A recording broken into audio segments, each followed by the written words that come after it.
ऊँटों की कहानी और जीवन का सबक। एक गांव में एक आदमी रहता था जो जीवन की समस्याओं से बहुत परेशान था। दिन ब दिन उसकी चिंताएं बढ़ती जा रही थीं और वह उनका कोई हल नहीं निकाल पा रहा था। एक दिन उसने गांव के एक बुद्धिमान बुजुर्ग से सलाह लेने का फैसला किया।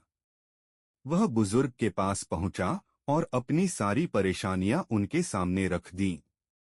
बुजुर्ग शांतिपूर्वक सुनते रहे, फिर मुस्कुराकर बोले, अगर तुम सच में अपनी परेशानियों का हल चाहते हो तो आज रात मेरे 50 ऊँटों की देखभाल करो।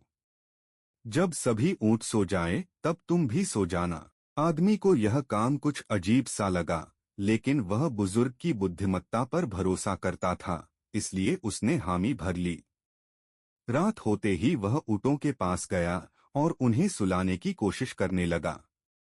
कुछ ऊँट आराम से बैठ गए और कुछ ने थोड़ी कोशिश के बाद बैठना स्वीकार कर लिया, लेकिन कुछ ऊँट किसी भी तरह बैठने को तैयार नहीं थे। वे लगातार इधर-उधर घूमते रहे, कभी उठते, कभी बैठते, और आदमी की लाख कोशिशों के बावजूद वे शांत नहीं हुए। आदमी कभी किसी ऊँट को बैठाने की कोशिश करता, कभी दूसरे की ओर ध्यान देता, लेकिन कुछ ऊँट अपनी जिद पर अड़े रहे। आखिरकार सुबह हो गई। बुजुर्ग ने आकर पूछा, क्या तुम सो पाए? आदमी ने थकी हुई आवाज में जवाब दिया, नहीं, मैं एक पल भी नहीं सो पाया। कुछ ऊँट खुद ही बैठ गए, लेकिन कुछ ऊँट मेरी 1000 कोशिशों के बावजूद भी बैठने को तैयार नहीं थे। और इन ऊँटों को सुलाने की कोशिश में मेरी पूरी रात जागते हुए ही बीत गई। यह सुनकर बुजुर्ग मुस्कुरा दिए और बोले, जीवन की समस्याएं भी बिल्कुल ऐसी ही होती हैं।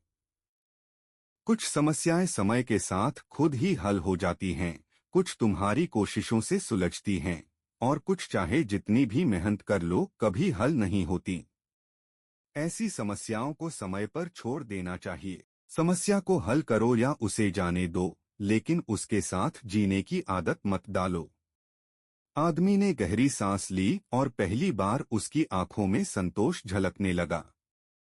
उसने सीख लिया कि हर समस्या को अपने सिर पर लादना जरूरी नहीं, बल्कि समझदारी से यह तय करना जरूरी है कि किस समस्या का समाधान करना है और किसे समय पर छोड़ देना है।